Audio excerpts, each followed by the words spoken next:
Alright, here we are with Ravenloft Reincarnated, a Savage Worlds Ravenloft game. The Conspiracy at Krezk. The introduction episode. There's a bunch of semicolons, listeners. So, it is January 2018. I am Devin, I think it's still storyteller. And to my left, we have X playing Y. Nicole playing Annika Oxinger, who is a old lady whose family runs a local inn/tavern. And Tyler playing Phineas Grousefellow, human inventor and tinkerer and entrepreneur. Kevin playing Asher, who is a drunken half-elf. And Peter as Jack Angus, the field medic from World War I. Perfect. We'll get into these characters a little bit more later, listeners. Let's do a bit of a crash course in what exactly you're listening to. So, system. We're running in Savage Worlds. Savage Worlds is a pulp adventure system that's pretty good at being a pulp punchy adventure system. It's different from D&D. It's a little more. It's lighter on the combat mechanics, but a bit more abstract. We actually haven't played it before, so I don't have much of an opinion for you, listeners. This is our first intro to it. Second half, it's in Ravenloft. Ravenloft is an old D&D setting. It was popular in AD&D. It came out with the first module. What's it called? Castle Ravenloft or something? Song Griffin, no. No, that's a sequel. We didn't prepare at all for this. There was a module that was about a castle called Castle Ravenloft, listeners. And you fought a vampire named Strahd, and you probably didn't kill him. He probably killed your party, and he was much more interesting than your characters. This spawned a lot of interest in the gothic horror genre and the type of characters and villains you can make from that genre. And eventually, by the time AD&D rolled around, all the disparate modules that were made were turned into a campaign setting called Ravenloft, the Demiplades of Dread, or the Lands of Mist.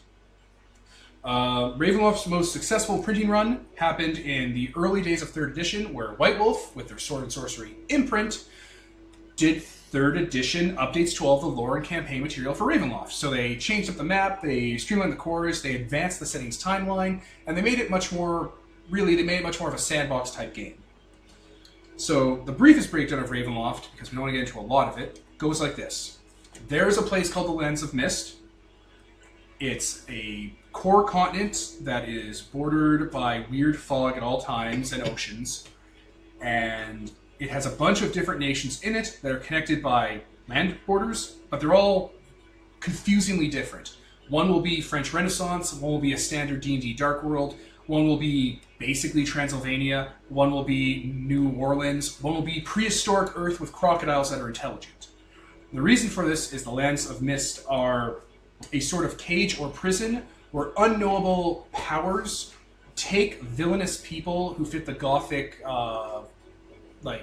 protagonist, antagonist persona, and put them in this place and give them their own nation, and in bizarre, fetishy ways, punish them for being shitty. The most famous example is Strahd von Zarovich the Vampire and his nation of Barovia.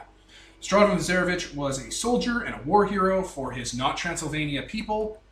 He conquered Barovia and ruled it and became old and saggy and out of his prime. His younger brother, who was handsome and better than him, married a hot woman, and Strahd coveted the crap out of her to the point where on their wedding night, he murdered his brother in a pact with a devil and then tried to seduce his wife. Then his guards realized that he was murdering his brother and murdered him, and he became a vampire, accidentally pushed the wife over the edge of the wall, or she jumped, it's up to debate, and she fell into a misty patch, and all of a sudden the entire land he had conquered of Barovia went somewhere else. And now Strahd's a vampire who lives in Barovia, and people can't leave, and the land's under his control because he is the land. And his ironic punishment is every generation, a woman is born who's basically supposed to be the reincarnation of the woman he loved, Tanya. And anytime he tries to get her, an elaborate Rube Goldberg series of events plays out that causes her to die literally a second before she'd accept him as his eternal lover and he'd be happy. And this happens constantly. Every generation, he goes through this elaborate play where he almost gets everything he wants and it's stolen from him, and he gets mad. Really mad. Probably mad at the adventurers that foiled his true love. They do not come out of this smelling like roses. And that's basically a glimpse into the mind of it. The entire world that Strahd lives in is built to torture him and trick him and keep his attention occupied and make him think everything's fine, he's in control, right up until it pulls the rug out from under him and makes him miserable. But that's horrific because the people who live in his domain are real fucking people. They live real lives, they have real wants and desires and hopes, and they don't know they're part of an elaborate Saw-type scenario on a meta scale, where it's all a prison to torture one guy. Every country in Ravenloft, to an extent, is like this. It's all about tragic irony and tragic characters. You got the dude who made Frankenstein's monster, you got Bluebeard, you have all these people, Dorian Gray, the Invisible Man, all these assholes live in Ravenloft and think they're in power, and think they're clever, and think they're in charge, and play games of torturing people for their own goals, and then they get kicked in the junk. Forever. That is a very crude breakdown of Ravenloft, but that's kind of what the setting is like. Ravenloft is defined by its interesting antagonists and how the players contrast their characters against those antagonists. How much are you like Strahd? Because Strahd's not a bad guy because he's a vampire. Strahd's a bad guy because he's a fratricidal dickbag who tried to take some woman who didn't love him because he decided he wanted her. Being a vampire is just icing on the cake. So your characters are sort of... The problem with Ravenloft is your characters can always be that person if they go a little bit too far on the obsessive side. They can always get, a little too, they can always want something a little too much or cross the line a few too many times. And when you do that, the things that run or live or are Ravenloft take notice. Some people say it's the Mists. Some people say it's a different entity that kind of watches from above. But it'll notice you if you're being shitty in the same way the Dark Lords are shitty. And it's very explicit on this, it'll reward you for it. But the reward you get isn't the reward you probably want. It's very much a Stephen King ironic punishment sort of affair. So yeah, that is the setting. The pretense for this game is we have a bunch of people here, and we all wanted to play characters that were in a town in Barovia that would bounce off each other, and the sort of horror stories and tropes in the game, and, make an adventure out of it. Stay in one place, don't try to travel around all of Ravenloft to solve all the problems like an adventuring party, but see what kind of drama you could build up from kind of the soap opera pretense of you're in one place and you all know each other. Yeah, I think that covers the basics. Should we go over to characters next? I suppose, yeah. Alright. Who would like to go first? Oh, well, you go ahead. Okay, I guess I'll start with my character, Jack Angus. He's from the real world, because in Yes. Ravenloft, you can go to Mist from anywhere and end up in Ravenloft. So I figured, hey, why not have a person that knows the tropes and knows that they are tropes, basically. So yeah, I figured he'd be from, around World War I area. He's from Australia. He was a medical student, got drafted, got in the war, in the Europe for, the great Kingdom of Britain and all that. The Great War. The war to end all wars. Yeah, the war. And yeah, I'm figuring that, where he was, got gassed at one point because, hey, gas warfare, that's so much fun in World War One. Oh, And you that- got the real horror of the Great War, the introduction of chemical warfare. Yeah, and that was the mist that took him to Ravenloft. Oh my Christ, that's dark. You're in a fucking coma. You're like that soldier from the Bell Jar and the Butterfly who has all his limbs and eyes and ears destroyed, so he only talks by Morse coding his stumps out to his nurse. Oh, Christ. Having vivid hallucinations. What the fuck is that movie called? Jacob's Ladder? Yeah, good lord. That's... wow. So yeah, so he ended up here about a decade ago, and he's been living here. He's got the remnants of his military equipment, and he decided, hey, I know how to heal people. I'll be useful here, and he became the town doctor basically with his modern sort of knowledge of medicine and how to treat people and this sort of things. Not everything translates exactly, but with some scientific knowledge, you can start applying that and trying to figure out how to actually cure people here because, oh my god, this place needs some. And yeah, that's really his thing. He's the healer type. Yeah, for reference listeners, that's exactly how Ravenloft works. You originally, when it was like a very bare bones campaign setting, the pretense was you were probably adventurers in, I'm going to say Faerun, Greyhawk, or Mystera, the original AD&D settings. And, ooh, the mist swallowed you up. And, oh, there's Castle Ravenloft. Do the module. And, oh, no, the mist took you back to your place. You escaped. That was the setup for the original Ravenloft loops. Before it became a fleshed out campaign setting where the pretense was you're born in the Demi-Planes of Dread and you die there. Yep. So people being imported is basically how 50% of most of the NPCs in Ravenloft even got here. Yep. Who's next? I'll go next. So, Asher is this half-elf drunk, as I mentioned before. He lives around town. He does basic labor. He was basically brought into town by his mother, who was this elven woman. She stumbled into town and promptly died after giving birth. And most of his, origins and whatnot are a mystery. He basically spends a lot of his time just doing odd jobs for people around town, protecting their sheep, going to the forest, doing grunt work that no one else really wants to do or isn't brave enough to do.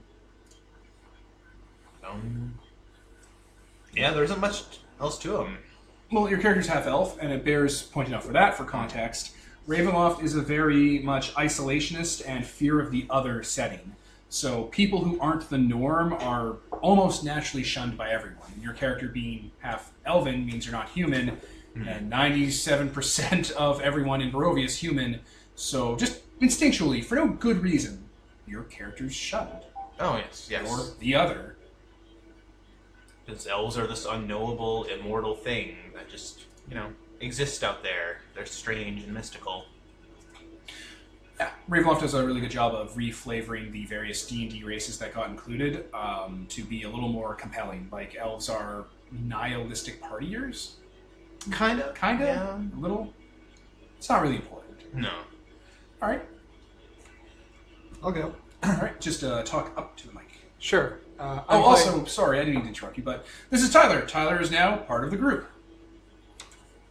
Hello, Tyler. I just made a gesture, but I guess that doesn't get to. Yeah, you'll be doing a lot of hand gestures to the mic. So I'm Yes, playing yes. Phineas Grossfellow, who's a human inventor. He's an optimist in a dark place. He was born in Barovia, and he attempts to improve his lot and the lot of others around him through science, especially through weird science. So he tinkers around with a lot of gadgets and clockwork devices, and tries to invent his way out of most situations. Yeah, so that's one of the Savage World things. You can be a weird scientist. Yeah, you can basically have a niche that you can be an inventor. Like there's not a lot to really go on that. It's nice. Yep. Largely flavor for a lot of the specifics of it. It's a pretty cool problem-solving tool. It makes you a gadgeteer, basically. But it's more grounded than, say, I don't know, Exalted's craft system for being a gadgeteer, where your gadgeteering is, I built an aqueduct overnight. It's made of gold. At least it's not lead. Child bones. Child skulls. I am Nicole. I'm playing Annika Oxinger. I'm also a native of Barovia. My family's been in whatever the town is going to be called for many generations at this point. Krezk. Oh yeah, Krezk. I forgot what It's I an forgot actual his name. place, the actual Krezk. setting. Yeah. So my family's been in this town for generations, although, my character's very old at this point. She's a grandmother, so all the older generation of her family are gone. She has children now. She and her brothers started the local inn or tavern, /tavern rather. Her son now runs it, and she's kind of retired, but, she still has her nose in everyone's business. She, as a side note, has weird cat-like eyes that kind of also sets her apart from people, and most of the women in her family also inherited it. Strange note, that means she can talk to cats. Kitty cats. And also see in the dark. And also she can see ghosts, but that's unrelated. It's an unrelated power. Unrelated eye-based power. She can also see and talk to ghosts. And has since she saw her dad get murdered when she was young. Dun, dun, dun. Plot point. I don't know what else to say. She's old. That's pretty good. Yeah. So, listeners, what we did for this game was we did two things. One, I ripped out the debt system from the Powered by the Apocalypse game Urban Shadows, and we went round table and picked an archetype each and applied it to the characters and then traded debts. And that accomplished setting up all the players to know each other's characters in a very connected and structured way. So out the gate, all the characters are very invested in each other. I don't know how much detail we really want to go into that, because I think it would amount to us just reading off the sheets. Yeah, basically. That We seems haven't fleshed dull. that Pretty out much. One person's helping another person, like I don't know, medically or getting stuff for that person. That's We'll probably Well link a done. public doc, and you can check up on it and be like, oh, that's neat, and then not use it. I mean, it's going to come up in game anyway, Yeah. so. Basically, all the characters owe or are owed debts from all the other characters, but not in a... It's asymmetrical. So it's not a nice, happy medium circle. Some people only owe a lot to one person, but some people owe to other people, and it chains itself in a way that everyone can work together and call in favors on each other. Yep. The other thing we did is... Do you know the name of the cards, the Peter? backstory cards. Yeah, Peter picked up backstory cards from Drive-Thru. Yep, from drive-thru. And it's a neat little card print you can get that lets you create incidents and backstory for your game before the game starts that ties the characters to each other a little more, ties them to the setting more, and generates important plot points. And out of random, out of thin air, when we did 2 rounds of it, we created a fairly compelling and almost mundane inciting incident for this game, which is there is a mine in Krezk that a merchant company wants to have sole control of and is doing weird stuff in the mine that various characters know about, and one of the characters is an inheritor to the mine and full rights to it. Another one wants it for, working on gear and stuff. Another one is obsessed with the character that owns it. Like, it's this whole thing that just basically makes the game go from session 1, which we haven't recorded yet. Yep. So we recommend that. I'm sure we'll include a link to those things somewhere. Yep. Anything else? Anything else people want to... Okay, I mean, the backstory card did flesh that out because through sheer randomness, a couple of things converge on the same location, basically. But there were a couple plot points there that are not connected. Like, there was some incident in the woods that only 2 characters are involved with, or something like that. So Little branch-offs Yeah. that we can expand upon and we'll get their own... Mm-hmm. Get their own kind of time. Yeah. But yeah, that was kind of neat. We basically built ourselves a nice solid myth arc in the middle around the mine with branching off, episodes of the week for the things like the fairy issue that Kevin and Peter generated, and the serial killing thing that we generated for Tyler and Nicole. It's all over the place. Yep. To be clear, neither of us is the serial No killer. one here is a serial killer. Except, I don't know, Peter, if you consider war as serial killing, but that's a whole other thing. Respect the troops. Anyway, the last thing to talk about is the version of Ravenloft we're using. So I had a lot of the books from the Sword and Sorcery imprint, but I don't have them on hand anymore because books are hard to move around places. So off the top of my head, I looked up if someone did a conversion of Ravenloft to Savage Worlds. And wouldn't you know it, there's a site called the Fraternity of Shadows, and they've been the Ravenloft fan community for decades now. Decades. And they've always been putting together cool fiction, doing contests, throwing together interesting stuff, and collating information from the various books over the years. And someone on there put together Ravenloft Reincarnated, which is a full 270-page, full of art, formatted properly, structured PDF that is a full Ravenloft campaign setting. And it's very well put together. And Fraternity of Shadows hosts it. We'll probably include a link to the Fraternity of Shadows page just so you can take a look.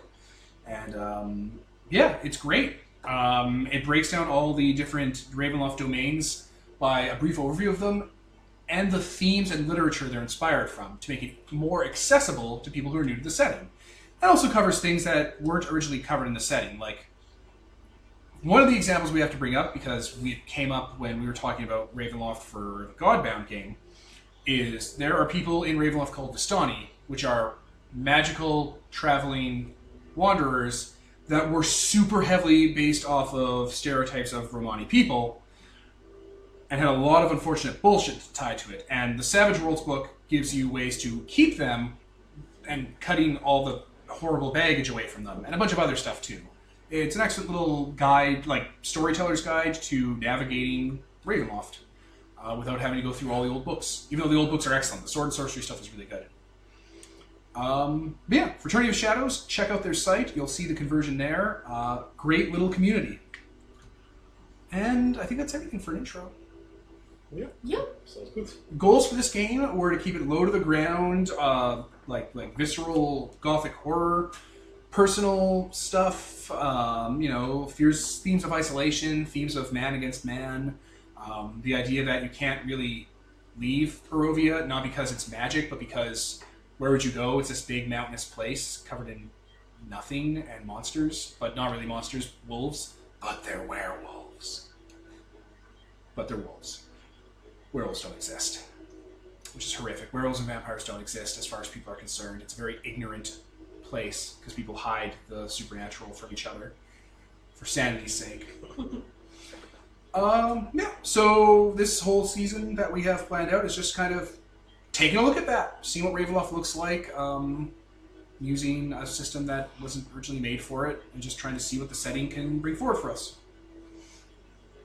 I don't think I have anything else.